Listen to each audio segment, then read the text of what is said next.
This is the Thoughtful Travel Podcast. I'm your host, Amanda Kendall of the notaballerina.com travel blog. Every episode, I'll share travel tales from several fellow travel lovers, and together we hope to entertain and inspire you, remind you of some of your own great travel experiences, and encourage you to hit the road again soon.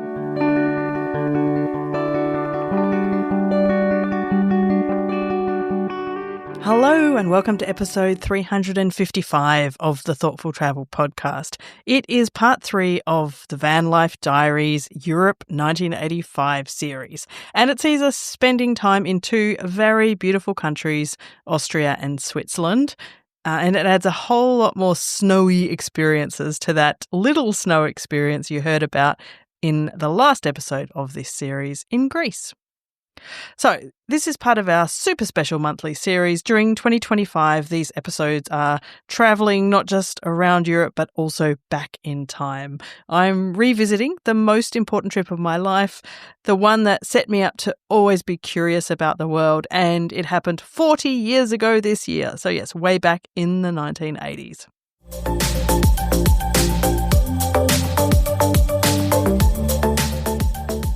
During the Van Life Diaries Europe 1985 series, I'm reliving a 6-month budget motorhome trip my family took around Western Europe when I was just 9 years old.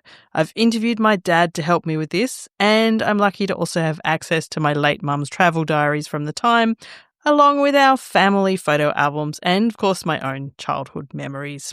As well as looking back on memories of this life-changing trip, I also want to talk about how travel memories impact us, what's changed and what hasn't changed in the world of travel over these 4 decades, and why taking your kids travelling is always a good idea. Before we start, 2 quick things. I want to pay my respects to the Whadjuk people of the Noongar Nation where I'm recording this podcast today. And I also want to say a huge thanks to the sponsor of this series, Context Travel.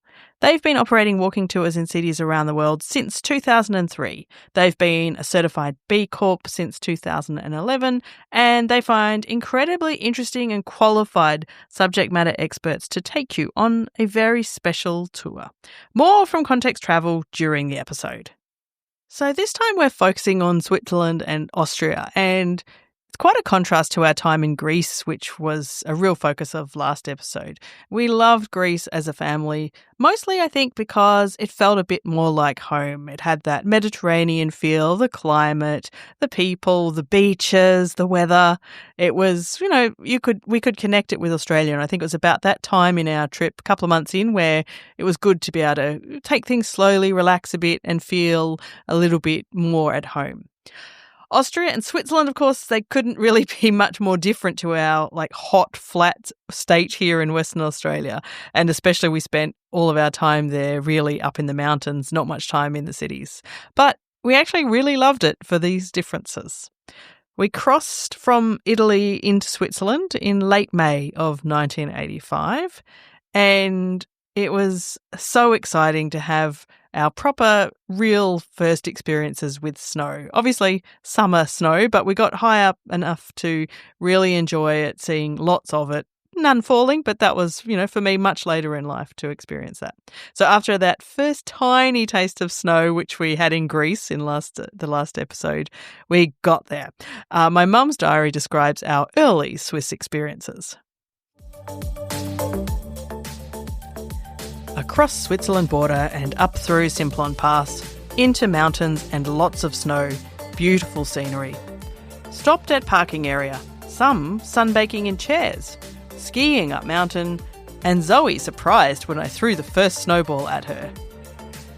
Met Italians who lived near Lugano with a French wife and son and daughter-in-law. They were out for father's 68th birthday.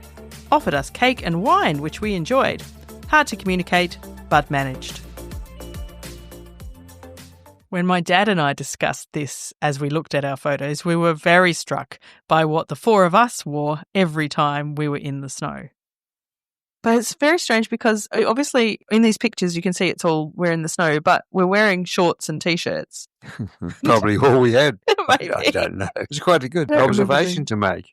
This family was celebrating a birthday or something. They were Italian. They're dressed up more warmly than us. Yes, they are, aren't they?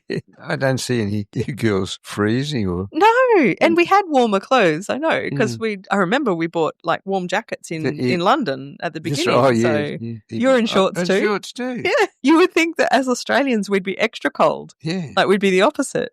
I don't know. There's no opportunity to find out what happened there. No, we need to ask our prior selves, but we don't know. I wish we could go back in time and ask our prior selves why we were running around in nearly no clothes. But it's funny. I'll put a photo in the show notes. It's a photo of my mum and I with this Italian family who were celebrating the birthday and so kindly gave us cake and wine, apparently. I didn't remember that, but I'm sure it's true. It's in my mum's diary. But in the photo, you can see that all of the family are in long trousers, mostly long sleeves, some in snowsuits, and there's my mum and I in shorts and T-shirts, and I'm even in bare feet. They probably thought we were quite crazy, I think. Anyway, we continued across Switzerland, stopping in all kinds of delightful alpine spots. Here's another example from my mum. On to Saas-Fee for lunch. Delightful village. Leave your cars and walk through. Really pretty place. Ski lifts, etc. Old and new villas and hotels. Alps in background. Switzerland just as I imagined. It's really so lovely to read that my mum's expectations of Switzerland were fulfilled right from this first visit. This episode is actually a little harder to make than the others because from this time on, my mum had a lifelong love of Switzerland. She talked about it all the time, was able to go back a couple of times, but she always dreamt of going back again. So it is nice to read her diary that has so much praise for this country that she loved. And here's some more. On to Zermatt by train. Climbed up high, but the Matterhorn in cloud. The cable car not running for 2 weeks. On through Brig and on to Morel, where we took the cable car to Rieder Alp. Fabulous. Hard to believe so many people live in small villages all through Alps. Walked on to Moosflor. Views fantastic. Snow mountains and small villages and churches. Beautiful. Meanwhile, my dad and I, as we continued to look through the Swiss section of our photo albums, continued to ponder our fashion choices. So we're back in the snow, but we didn't put on any warmer clothes. No, it's amazing. What an observation to make after 40 years. I know, I never realised. Over here, we've got our jackets on. Yeah. But it looks like the same day and place, right? Yeah. So we had jackets at the ready. Yes. But obviously we took them off. Apparently. So everything was always at the ready in that motorhome. Yeah, exactly. Yeah, that's right. You got everything with you. A few days later, we were still up in the snow, and my mum's diary describes a couple of other places we enjoyed. Oberalp Pass open, and we are high up in mountains. Lunch on side of road. Amanda and Zoe chilled their juice in the snow, and we have a bucket with our beer in. Deep snow everywhere, and we all ran and played in it. Fun. On sides, up over the top of our van. That made me giggle. It seems such an Aussie thing to have a bucket of snow with the beer in. And then we moved on to one of our most memorable days in Switzerland, or perhaps of the whole trip. St. Moritz, not large as I thought, but passed through and stayed at Zernez. On way through Julia Pass, we all played in snow again. Made slide with plastic bag and all had slides down the snow. Really fun. Amanda and Zoe didn't want to go on, but finally did. Yes, we had an orange shopping bag and we put my dad's folded up thick coat in it, and that was basically our version of a sled that we used to slide down the slopes of this snow in Switzerland. Really legendary moment in our family history, and we have great pictures of all of us just looking like we're so happy and having so much fun. I'll put those in the show notes. And I also chatted about this experience with my dad.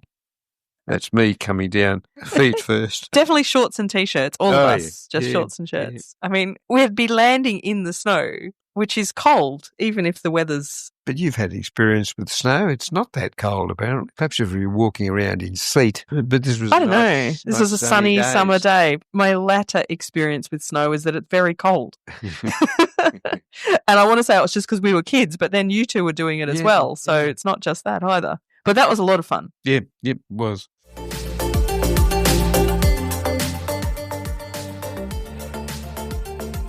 Thanks again to Context Travel for sponsoring this series. If you're travelling in Switzerland and Austria like I am in this episode, Context offers walking tours in Zurich and Vienna, 2 cities that I'm lucky to have visited multiple times since the travel bug bit on this childhood trip.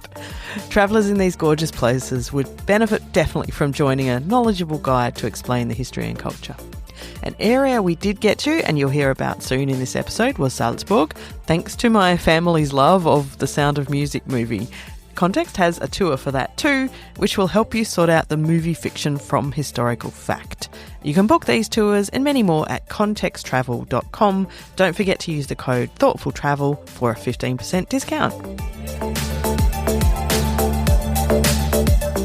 So sadly, it did become time to move on from Switzerland. I have a feeling, especially looking back at the happy photos, that none of us really wanted to move on from Switzerland, and it is no wonder to me that my mum continued to love it. But she also described how we moved into Austria and what we did there.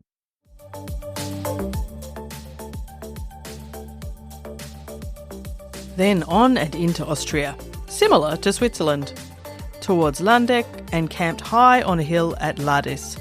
Hotel here called Bad Ladis.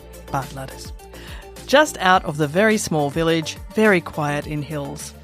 So many very small villages have hotels and rooms as they have ski lifts for the skiing season. In brackets, taught kids poker.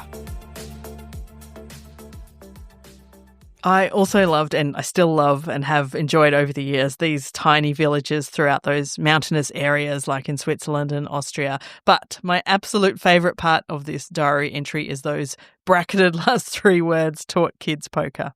One of my very strongest memories from our van life days 40 years ago is all that really special time spent as a family doing things like this, like playing cards around the dining table in our van of an evening.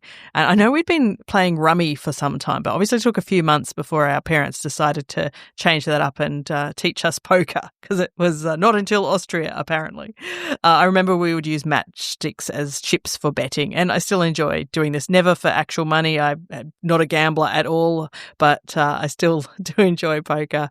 And yeah, card games or other games, they still feature really strongly in my vision of a cozy night in and lovely family and friends time.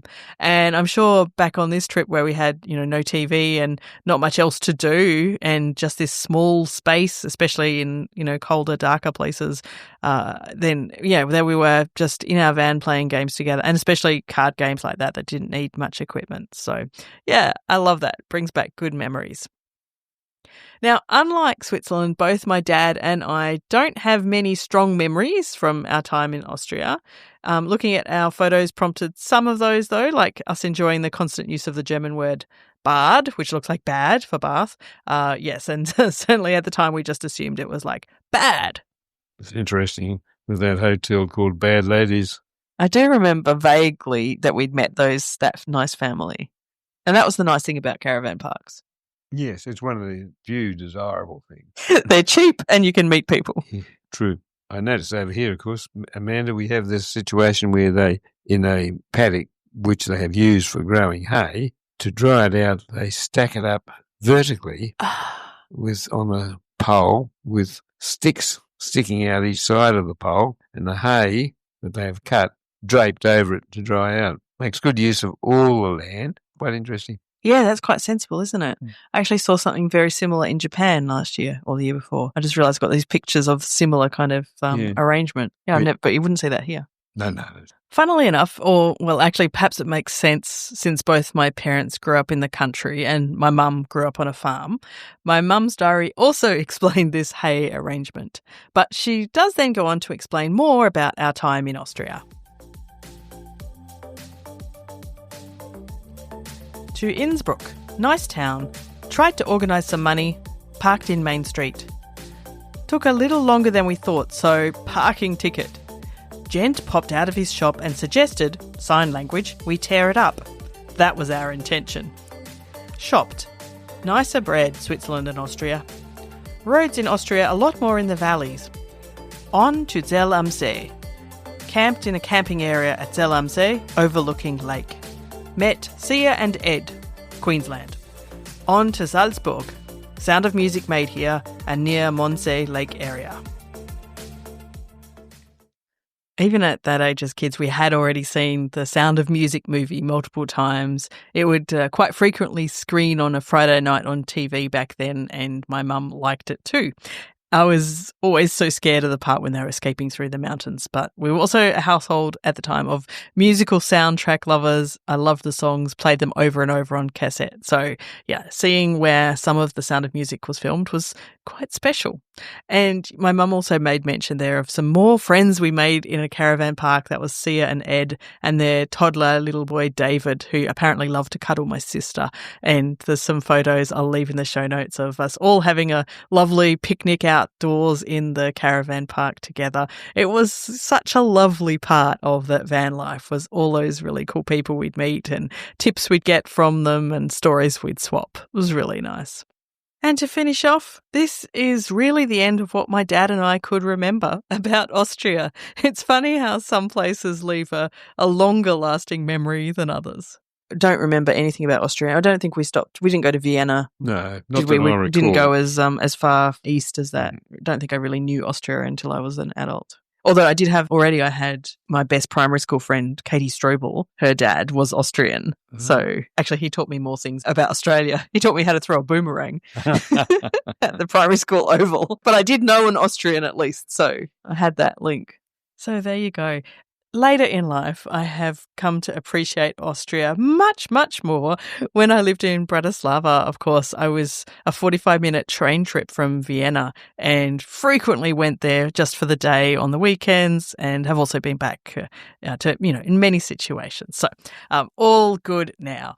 And I love both of those countries, Austria and Switzerland. So that is it for episode 355, part 3 of our van life series. A big thank you to Context Travel, the series sponsor, for their support in creating these special podcast episodes.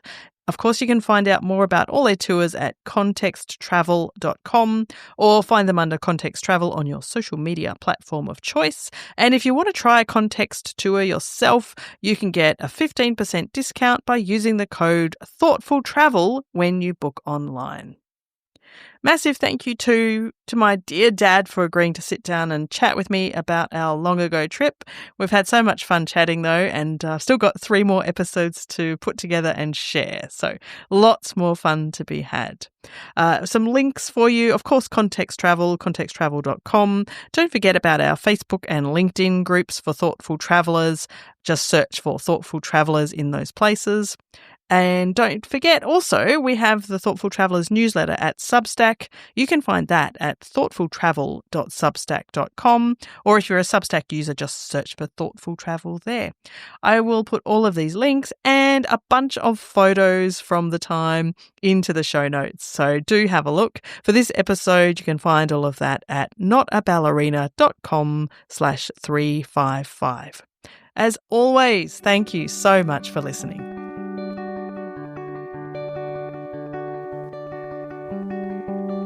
This has been another episode of the Thoughtful Travel Podcast. Show notes and other information are at notaballerina.com/podcast.